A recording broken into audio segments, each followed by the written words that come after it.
Sister sister, কি হয়েছে ওর? এমন করছে কেন? এটাই সমস্যা। 2 বছর আগে একটা পৃথিবী থেকে ওনাকে উদ্ধার করা হয়েছিল। তারপর থেকে অনেক চিকিৎসা করার পরেও ওনাকে সুস্থ করা যায়নি। গতকাল রাত থেকে আরো বেশি হয়ে গেছে। Side please.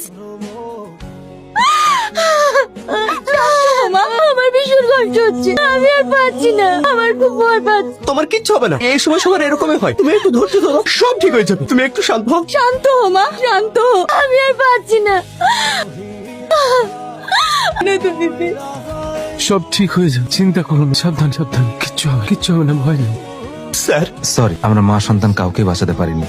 রিয়ার বেবি হয়েছে, খুব ভালো। আমিও বেবি নিতে চাই। তোমার মাথা খারাপ হয়েছে? ডাক্তার তোমাকে এই সময় বেবি নিতে নিষেধ করেছে, তুমি জানো না? আমার কিচ্ছু হবে না, ডাক্তার এসব বলে। একদম না, আগে তুমি সুস্থ হও, তারপর ভাবা যাবে। না, আমি বেবি নেব। জেদ করে না সোনা, আগে তোমাকে সুস্থ হতে হবে, তারপরে সন্তান।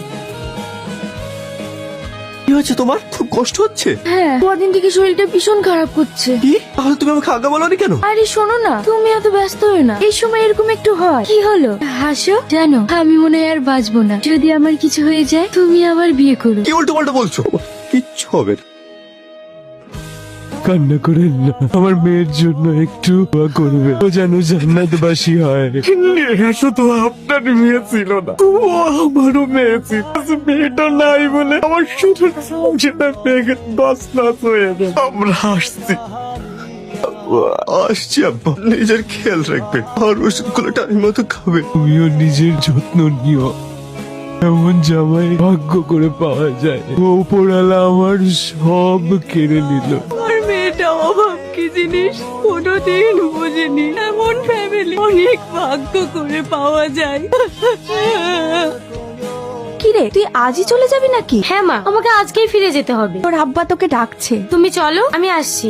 আব্বু, কিছু বলছো? হ্যাঁ বস। দেখ মা, আমি একটা সিদ্ধান্ত নিয়েছি। রাহুল খুব ভালো ছেলে, আর ওর মতো ফ্যামিলি আর কোথাও পাবো না। তাই আমি তোর সঙ্গে রাহুলের বিয়ে দিতে চাই। হে, তুমি কি বলছো মা? আবার মাথাটা খারাপ হয়ে গেছে নাকি? আমি আর বিয়ে করতে পারবো না। না না, তুই একটু বোঝার চেষ্টা কর মা। রাহুল অনেক ভালো ছেলে, ও তোকে অনেক ভালো রাখবে। তোমার বড় মেয়ে মারা যাওয়ার সাথে সাথে তোমার মাথাটাও খারাপ হয়ে গেছে। আমারও নিজস্ব একটা স্বাধীনতা আছে। তোমরা যাকে তাকে বিয়ে করতে বলবে আর আমি সেটা মেনে নেবো? আমি আর বিয়ে করতে পারবো না। ও কি আমাকে মন করছে।